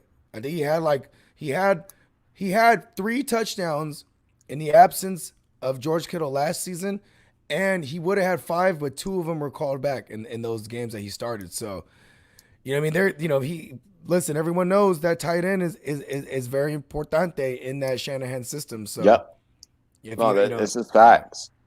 A tight end that you guys can go and grab is Jimmy Graham. Look, Nick Foles needs to pass to the tight end. And a lot of people are like, yeah, but Jimmy Graham is old. I don't give a damn. They're calling him Jimmy Grandpa right now. Exactly. Like Jimmy Grandpa is really about to eat, and I actually have really high confidence in regards to Jimmy Graham. And I think that he's a guy that you can plug and play and you can start throughout the year with confidence. Because of the way that the tight end position is shaking up right now, I would recommend, maybe having, notice I always refer to you guys like having a backup tight end. This is a year where 12 personnel is probably going to win you more leagues than not. Like, if anything, I'm picking up Jimmy Graham where I can. I think that it's the real deal. Like, I think that it's real. I think it's touchdown or bust. Yeah, I think he's pretty much touchdown or bust. I think he's gonna boom more than not. Well, this is an offensive system dating all the way back to the Eagles, because it is John DeFilippo over there with Chicago. He spent time with Jacksonville and Nick Foles, and then it goes back to his time being the quarterback coach for the Eagles under Frank Reich, and they utilize Zach Ertz like shit. You know what I mean? So, I mean, Jimmy Graham is going to be part of the game plan. I just say he's touchdown or bust because they have a shitload of tight ends over there. That's the one thing. Yeah. No, you're right. I mean, they do, but I think that after what we saw this past week, I think that was enough to where it was like, okay, so you two have a connection, and right now we're 3-0. All right, well, we're gonna keep that going until we get figured the fuck out. I am excited though that it's Nick Foles for like the Allen Robinsons and your Anthony Millers, your David Montgomerys, because it's a guy that's going to be able to extend drives. Yeah, he knows the RPO. That's what they run. Mitch, as Fornicator would say, he's a bum. He can't read. He's illiterate, and like I said, you can't read. He can't read a defense. So, and Nick Foles, he picks apart defenses with that RPO. He's very sharp with his veteran ass. You know what I mean? Right. In a system he's familiar with. So. Let's see here. Mo Alley Cox and Dalton Schultz. So Mo Alley Cox, his situation, he has Jack Doyle returning back. Yeah, but Mo Alley Cox is still he's carved his own. He's carved his own. Yeah, I was gonna say because it's Phillip Rivers now, and whoever I'm gonna always go with the guy who spent more time in actual game field action, whatever you want to call it, actual game time action, and that's been Mo Alley Cox. Jack Doyle just barely got on the field last week, and he went. I'm gonna do you one better. Jack Doyle had a lot of targets vultured from him while Ebron was still there. Yeah. I mean, this Frank Reich, man. I mean, like I said, going back to the Eagles, Zach Ertz and Trey Burton. You know what I mean? Zach Ertz and Selleck. You know what I mean? So it's like, they're going to run 12 personnel more often than not. So, yes, Jack Doyle and Mo Alley Cox. But Mo Alley Cox is the giant former basketball player. Yeah. Like, he's that box him out in the, get the 50-50 ball. Like, yeah, I like that. No, I agree with that take 100%. 100%. Yeah. And then finally, Dalton Schultz. Yeah. Dalton Schultz. Look, guys, we were wrong on Dalton Schultz last week. I don't want to say that we were wrong. I don't think we weren't confident. We weren't confident in him. Still an aberration though, because they threw the ball a ton of times against the Seahawks. You know what I mean? That's the one thing you got to worry about with Dalton Schultz. Like if how many times did Dak throw? 40 times? I think something like that. I don't have my head. I need to see this because this is gonna help the take. Let me see. Hold up. Here, let me try it. I'm pulling up multiple different sources. Yeah, because like if you could just tell me the stat line for Dak, because if he threw the ball like 40 times and then Schultz was involved, I'm sorry. Hang on. That's a season long. Let me just get you the last game. Yeah. So for last game, give me just 1 second. They played the Seahawks, right? Yeah. All right. So last game, Dak was 37 for 57, 472 yards, 3 TDs, and 2 picks. So he threw the ball 57 times, and like Dalton Schultz was involved. So in shootout scenarios, he's playing the Browns. Schultz is the play this week. Browns. Schultz only caught, but he only caught 6 targets for 48 yards. Yeah, and I'm just saying though, like maybe you're gonna need a high pass volume in order for him to be involved. That's why I'd say he's still like he's not a guy I'm willing to start right away unless you're in a bind. Like if you're in a bind, run it. Yeah. I'm not mad at that. Like if the waiver wire is dry and he's out there, you know what I mean? Like I'm still saying him and Drew Sample, like they're guys that are like streaming options, like, and you could hit pay dirt, but you know what I mean? They're low streaming options, like low tier. Yeah. Let's see. It looks like we got one more question here in the chat. Jimmy G or Wentz? Jimmy G's not back yet. I don't think. I haven't heard that he's coming back. Yeah, I mean, what's crazy is the information they've been telling everybody has been really vague, but they were saying that it wasn't serious. That they were fortunate for it not to be serious, and they say it's a light high ankle sprain, but I don't know what light. He's gonna be able to practice tomorrow, from what I'm hearing. And yeah, I mean, we don't have Nick Bosa, but we still like to pressure the opposing quarterback, and like that line, they lost Lane Johnson over there in Philly. Like, we could Swiss cheese the fuck out of Carson Wentz this week, but and he has a fucking lack of weapons. Dude, I'm gonna be completely honest. All right, given that matchup, if Jimmy G is healthy, and they announce that Jimmy G is playing, I'm playing Jimmy G. I'm actually in that scenario. In one of my super flex, I have Carson and Jimmy because I waited too fucking long for my QBs. Bogart, I love you, bro, and I'm not gonna do you how you did me. Okay, I'm actually just gonna keep that thing all the way 1,000 with you. I like good competition. Like I told you why are you doing Jacksonville? That's all I gotta say. I was like, why are you doing it? And you had your explanation. I was like, all right. You know what I mean? I wanted to strongly advise against it. It's all good. I'm gonna tell you the same thing that I'm telling Rel, bro. Like, motherfuckers really don't want to start Wentz. Like for real. Like does your stomach feel good when you realize you're starting Wentz?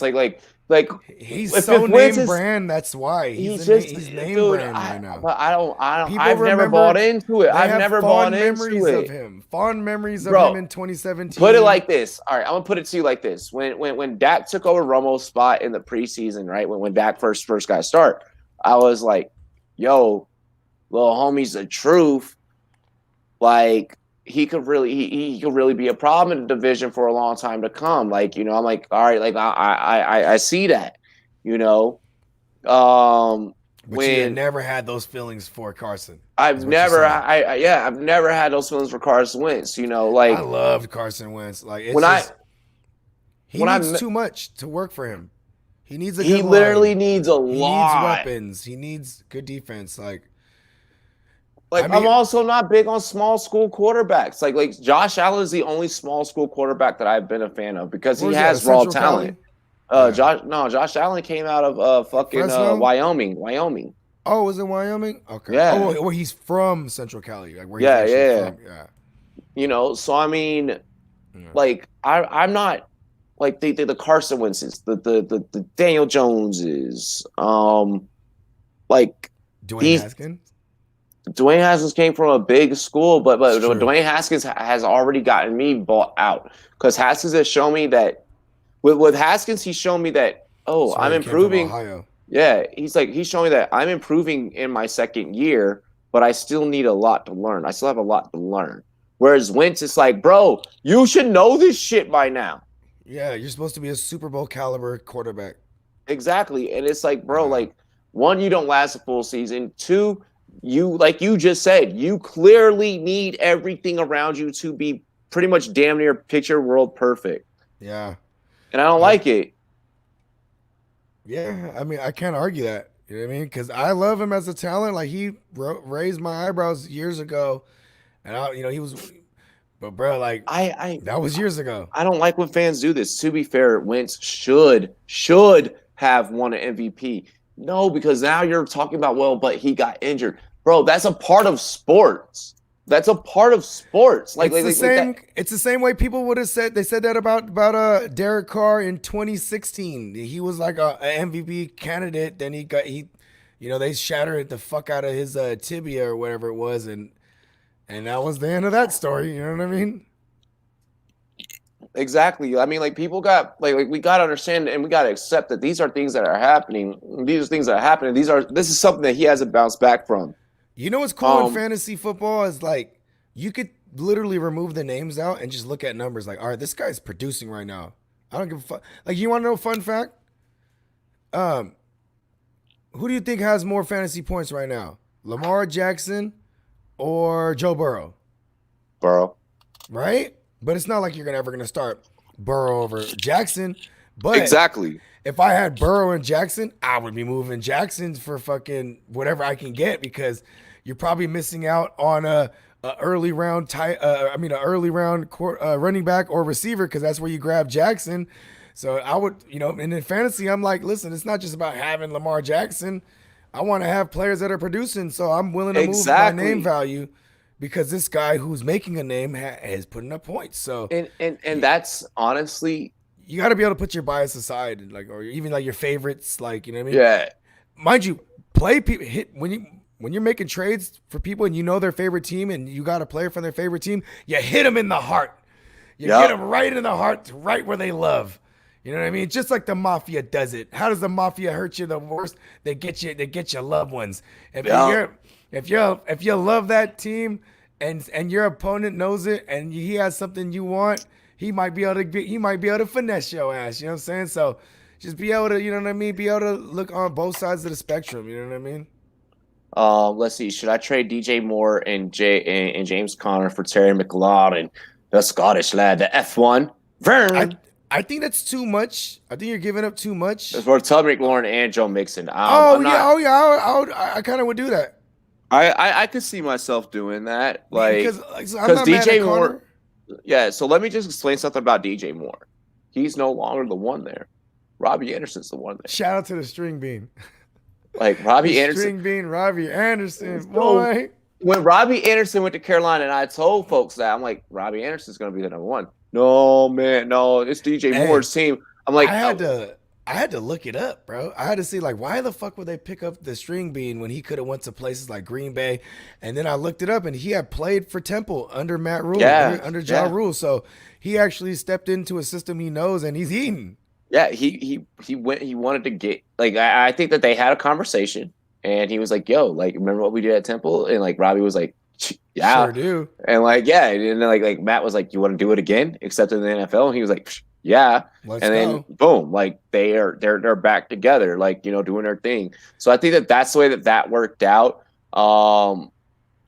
I mean, if you're able to move DJ Moore off your lineup to go and get you a Terry McLaurin, I would say Connor and Mixon. That's super fair right there. Like I would do that. Like, yeah, dude, I'd run it. Run it. Connor's interesting. He's just a ticking time bomb. You just get scared that he's gonna get hurt. That's the only thing, because he's been producing as long as he's on the field. Exactly. So you might be able to get that trade off, because look at the trade's kind of even. One half of it on his side is Connor's been eating. The other half is DJ Moore hasn't been eating. Then you go on to what he's trying to bring back is Joe Mixon, hadn't really been eating, still has high upside, and then McLaurin, he's been steady and has high upside. I don't think DJ Moore, as it stands right now, I don't think his ceiling's very high.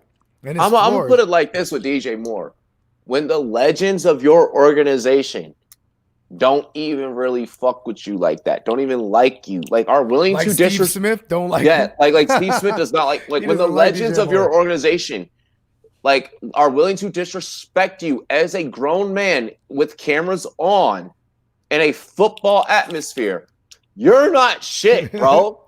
Like I'm sorry, like he might be trying to motivate him, but yes, I get where you're going. Bro, I get that he was trying to motivate. He's the truth. Steve Smith is also one of those guys. Like I met homie. Like he's one of those guys. Like, yo, I'm just trying to motivate you, but it's up to you of how much you want to do. Motivate him with the truth. He ain't just saying it. He's like, listen, you're not good, son. Ice up, son. Exactly. That's what I'm saying, bro. So I mean, like he's a real ass dude like that. Like I think we were all Ever since Steve Smith did that, I was like, I'm bought out. And I actually talked to Steve about that, and he was like, nah, bro. He's like, he said straight up, he was like, that's how he felt. He's like, that's how he felt. Like Steve Smith has always said, he even said to me and Ty, he was like, I don't say anything on air. I don't say anything in front of a camera. He's like, I know that the camera's always on me. He's like, the camera's probably on us right now. He's like, they're watching. He's like, but I'm never going to say anything that I don't wholeheartedly believe. He said that there are analysts in this industry that they do pre-write and they do pre-come up with their takes and they do pre-planted shit. My bad, I'm hella immature. He said they do pre-come. Oh my god, I'm so immature. They pre-come their takes. I was early on that one. But I mean, he was like, but I'm one of the people that wholeheartedly says, how I feel. So I mean, I'm sorry, bro. Like DJ Moore, Steve Smith wholeheartedly feels that you suck, and if a legend feels that you're not, if a legend feels that you aren't able to step into his cleats to do what you gotta do for the organization that he used to play for, I'm gonna also speak up and I'll be like, bro, you suck. Hey, you know what's crazy is like this is why I fuck with you, Robbie, because you stay true to your takes, bro. Like you ain't never been fucking with DJ Moore, and like.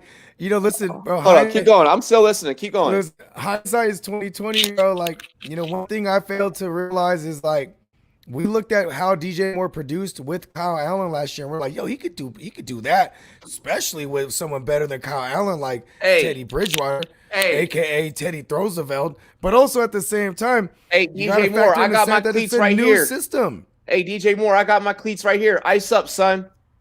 Ice the fuck up, bro. Hey, DJ Moore, bro. I'm so glad I have no DJ Moore, because I was like him and Calvin Ridley were in the same area, and I was always going for my man Coolio Ridley. You know what I mean? If that was the topic of conversation, because like DJ Moore, I never started looking at him or considering him unless he was like late fourth, early fifth, because he would drop down. But then there were some truthers that were bringing him up in the third. I've seen him in earlier drafts, like going like in the back of the second. Like people are like, "Yo, DJ Moore's that guy," and like I love the positive regression that he had going into the season. Like I just, you know what I mean. We haven't seen it. I'm just off that. You know what I mean?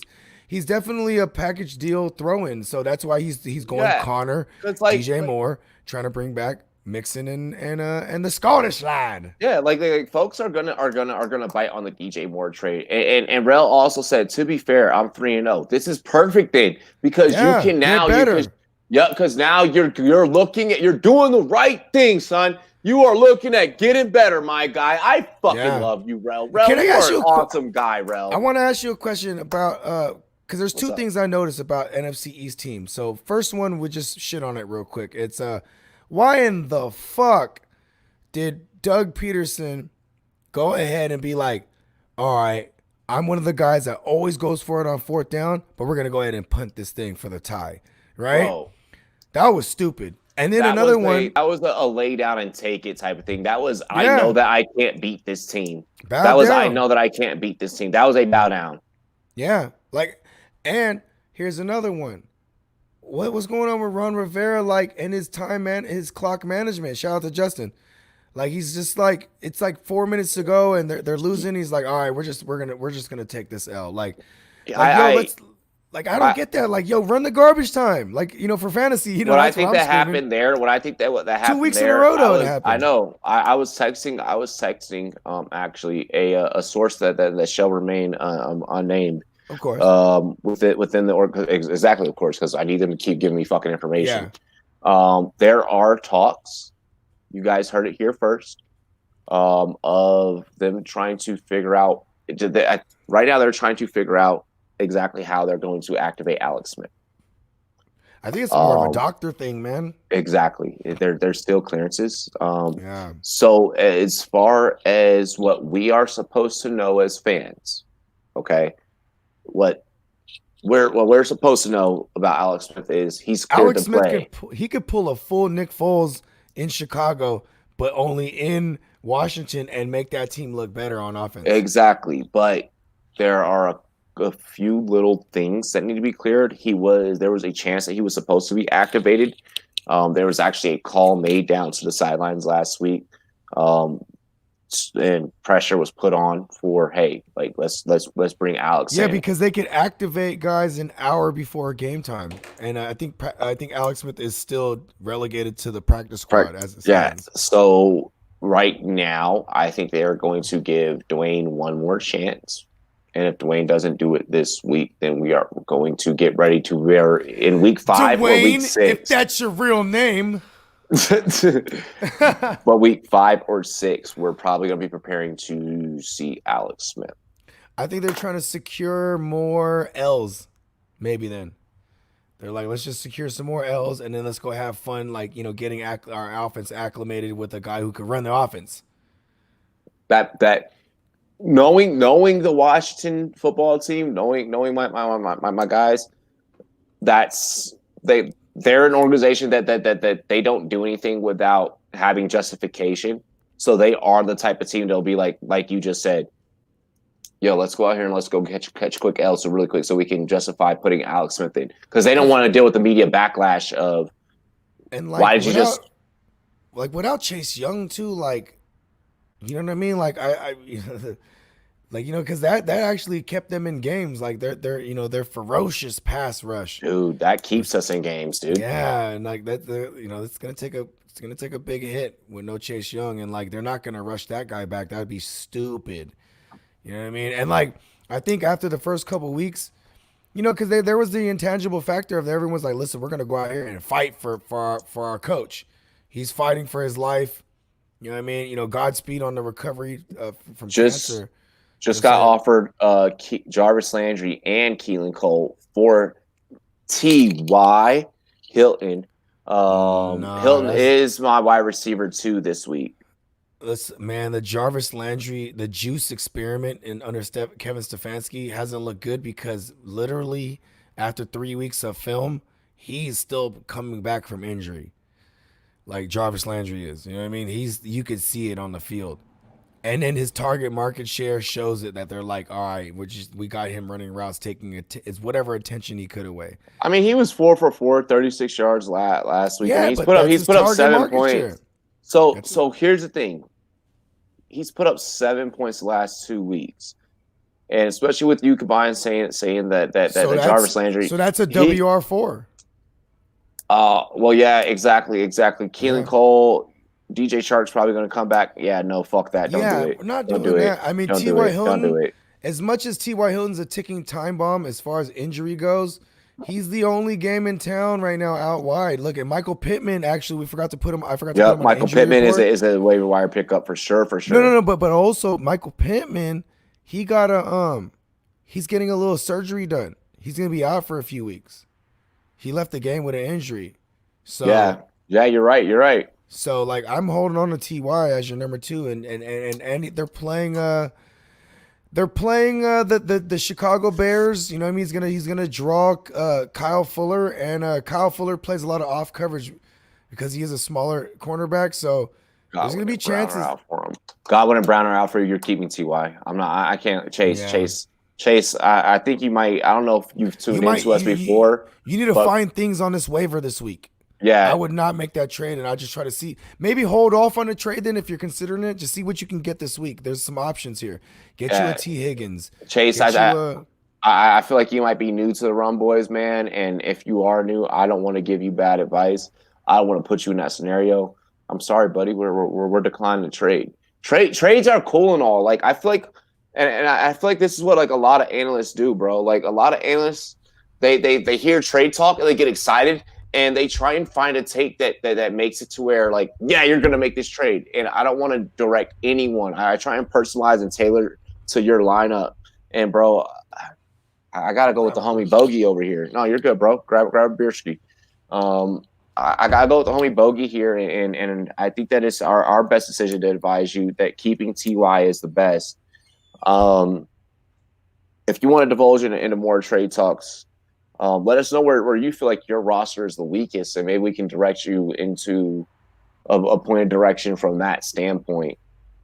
But if there's just some guy in your league throwing you a fucking offer, bro, like just being like, here, take my junk.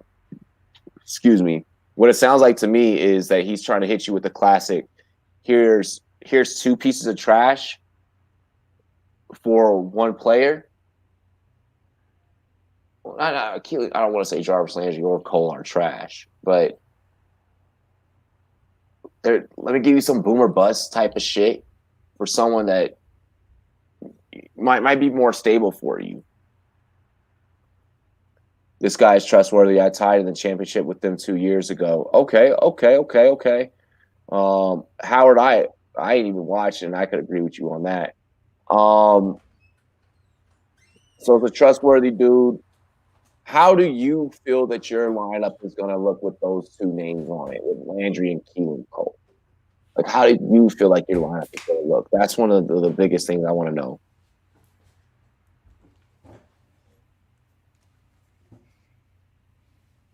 What's up, Bogard?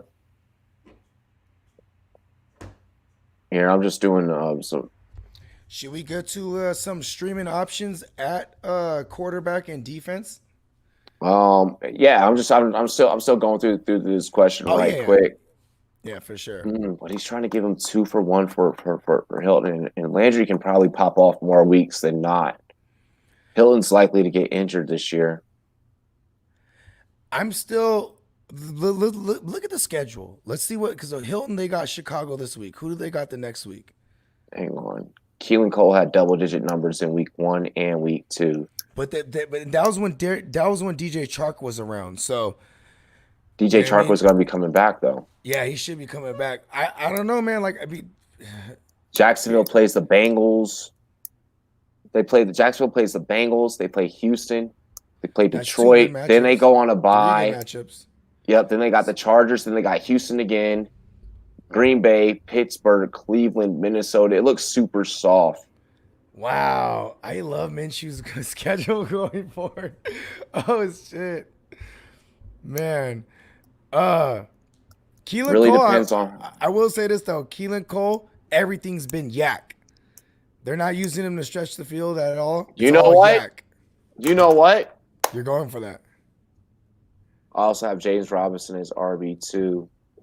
You know what? Oh, fuck yeah. Yeah, let's run this. Both these players on average are outscoring and outdoing Ty. So when we do the math, when it comes down to math, and it does suck that Ty is not helping us make a case for him at all. Yeah, Ty is not helping me make a case for him at all. Yeah. Fuck the name bias. Let's go off of stats. Let's run that shit, Chase. Chase, run it. Get it going.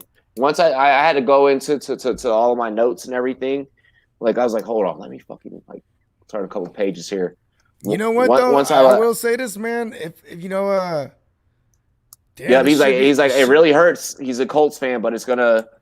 This should be a game though, man, where Jarvis Landry could pop up against the Cowboys.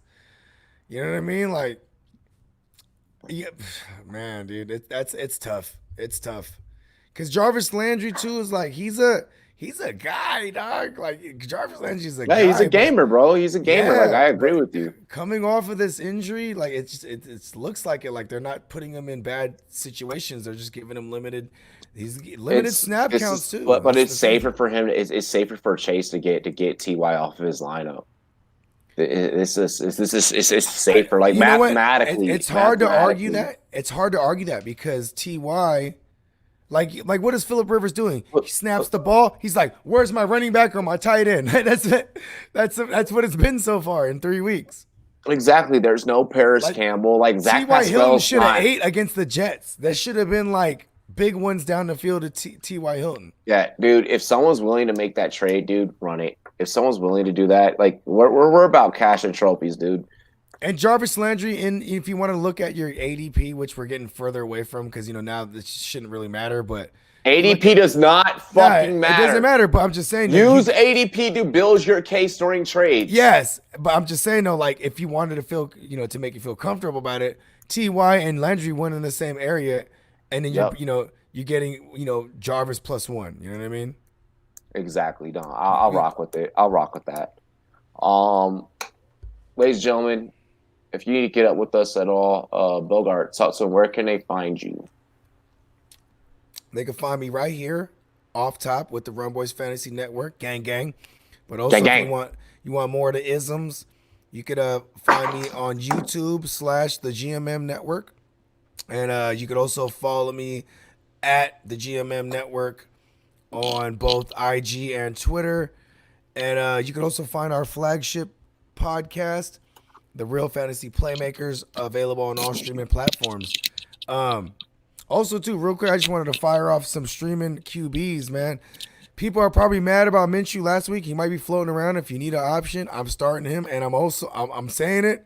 Baker Mayfield too. In the single QB leagues, he's probably on the waiver wires. He's gonna be playing against the Cowboys. You know what I mean? The Cowboys defense are like the Falcons defense, where it's like, just start everyone against them. You know what I mean? Just let it happen. Yeah. Let's see here. Hey, y'all already know where to find me at Ryan Fitzpatrick too. NET. Like it's right here on the screen. Oh yeah. Oh yeah, you're on the Fitzmagic. You're on the Fitzmagic. Yeah, I mean, okay. Magic can strike again. He's playing against the Seahawks. It's another one of those defenses. Like they're going to be without. We got a Q&A tomorrow. Yeah. Yeah, we got a Q&A tomorrow, so we're gonna talk it up some more. But yeah, get at me at RunBoySpellToZ NET, as you guys see right here on the name tag. Sportscaster.com. Hit us up. Sportscaster.com. Check out all of our streams. You can make donations. Support the Run Boys. Like if you win big, like on like a DFS week, and you're just feeling like super courteous, like hey, hit us up. Like here's $2. Thanks for getting it correct. We always got the Dono Hype open. We got Run Boys Premium going for you guys. We're providing a lot of valuable service for you all to be able to enjoy. Sign up for runboys.com if you have not already. Definitely get over to runboys.com. Check out all of our staff articles. Yeah, man. I mean, get at me on all social media. Twitter, Instagram, Facebook, at RunBoysPhotoZ, NET. Subscribe to the YouTube channel. Like, comment, and subscribe. Run Boys Fantasy Network. Other than that, Bogart. Cheers to me. Bro. Cheers to you. All the Run Boys and girls, what it do? Dilly. Dilly.